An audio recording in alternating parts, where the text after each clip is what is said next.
And then, like when I was looking at, when I did a comparative analysis early in the year, I looked at our education level compared to every city in the country, and we're at near the top. So, and then we looked at income levels. The numbers again have stayed relatively consistent. The one number that's continued to grow is people making over 100,000 or more, which is obviously a good thing. Especially if you take away the recession, which I think is the one year you see the numbers falls between 2008 and 2010, which makes sense. Other than that, we've seen consistent growth in that number. 35% made 50,000 to 100,000, 21% made 25 to 50, and 17% made less than 25.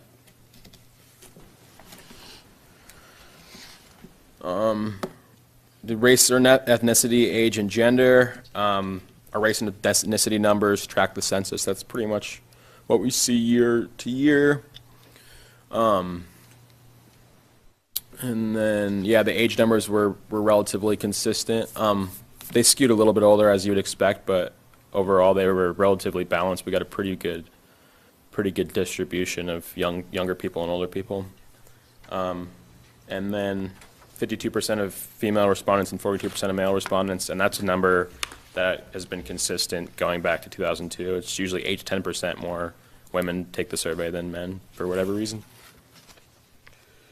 Voter registration and habits. Again, these numbers were pretty consistent over time. And then, of course, we have the consistent trend of more people saying they're going to vote in the next election than voted in the last one.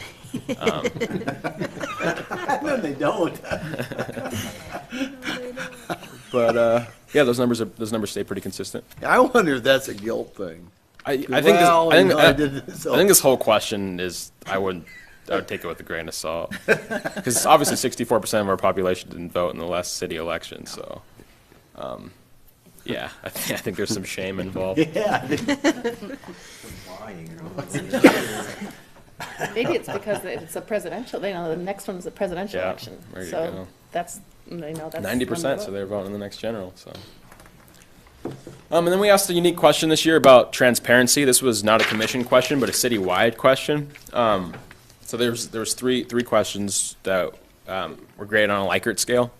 The City of Moscow openly shares information. The City of Moscow is accountable for the decisions it makes, and then the City of Moscow regularly asks for public input.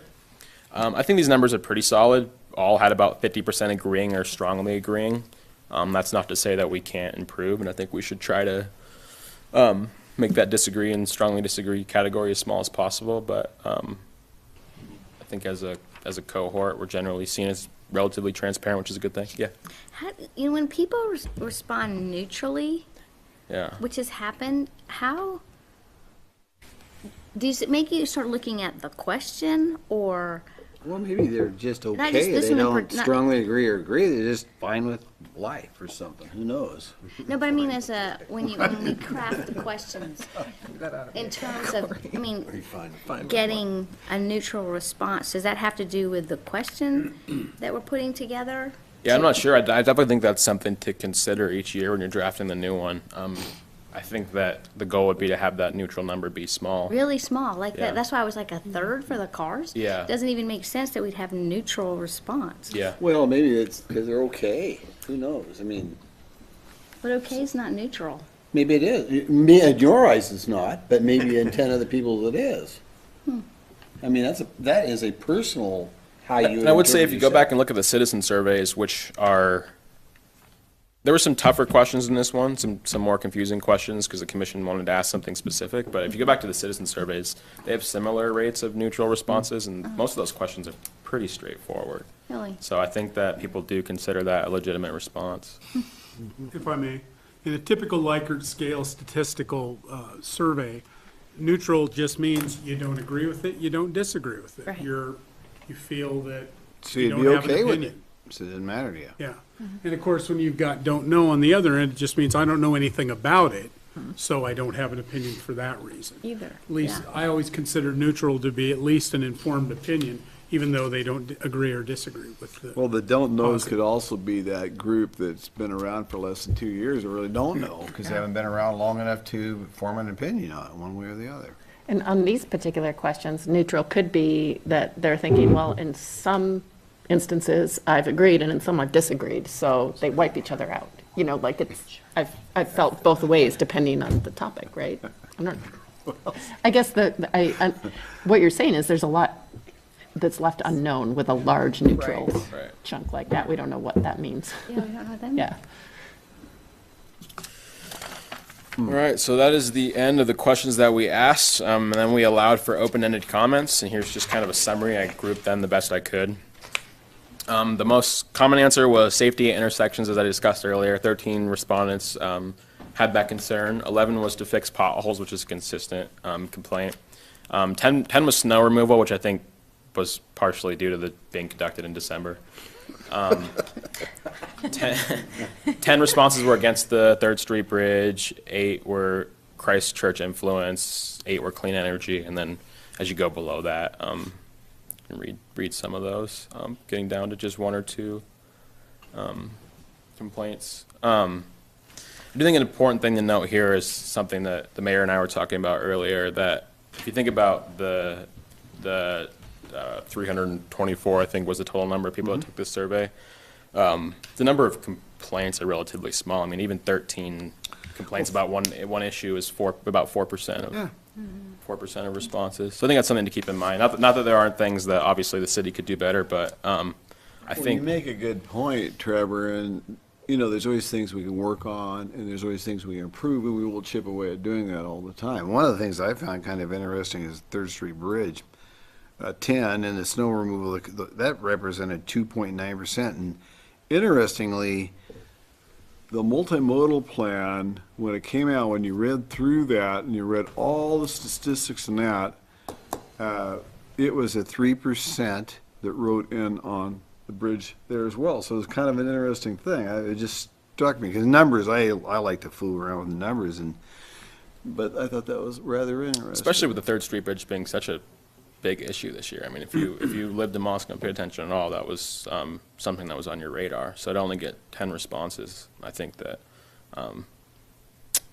like we discussed earlier, the letters to the editors and the people that show up to meetings and are the loudest aren't necessarily representative of the population as a whole. Yeah. So. I like the brewery district. Well, that's a There's one didn't like him, I guess, or so.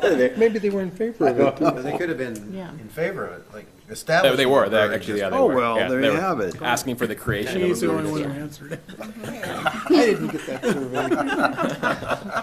Disclaimer, wasn't me. All right, so that's it. Safety, I have Oh, a question. sorry. For safety at intersections, did respondents specify if they were concerned about pedestrian safety? It was, yeah. That's what it was? That was Okay. generally the concern, yep. And a statistical nerd question, you say that it was statistically significant. At what level was it significant? Are we talking 95%? 95%. 90? Okay. Yep, and all of our questions passed that threshold. Most had pretty high response rates. So it's not like ag econ where you have significance at 20%. No, 95%, yep. Well, I think that commission surveys as well as citizen surveys of the significance and importance of these, and I like them because I like to see, and I think we all should like to see what people are thinking.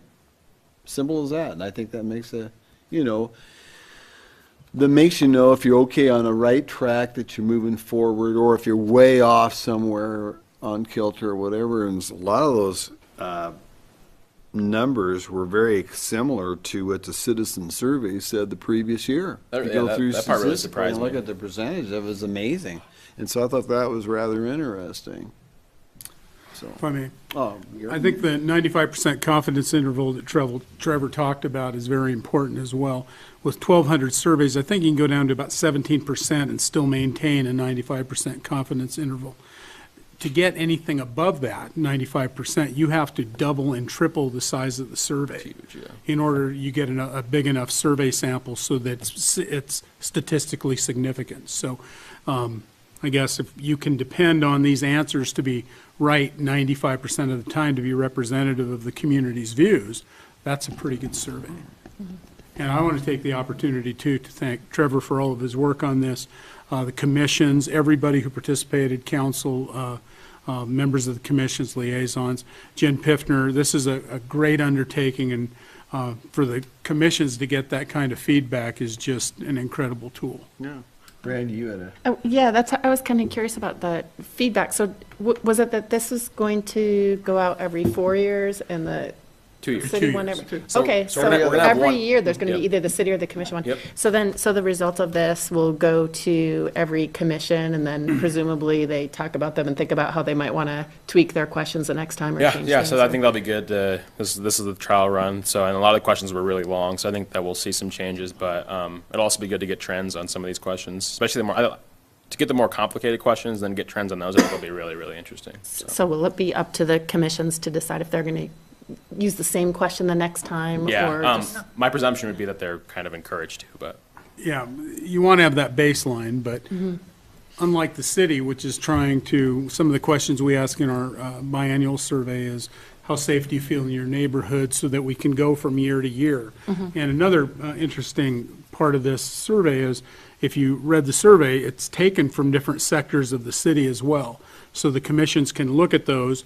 If they get certain responses out of a certain sector of the city, say regarding trees, they can focus their efforts perhaps in that sector of the city. So there's some really good tools involved here, but my anticipation, as you saw, some of the questions had to do with issues of the moment, like tiny homes, historic neighborhoods being impacted by roadway design, those sorts of things. My suspicion is those issues will change over the next 2 years, and the commissions will be able to change those if they like. More questions? Trevor, thank you. Excellent report. You did a wonderful job on it. Thank you.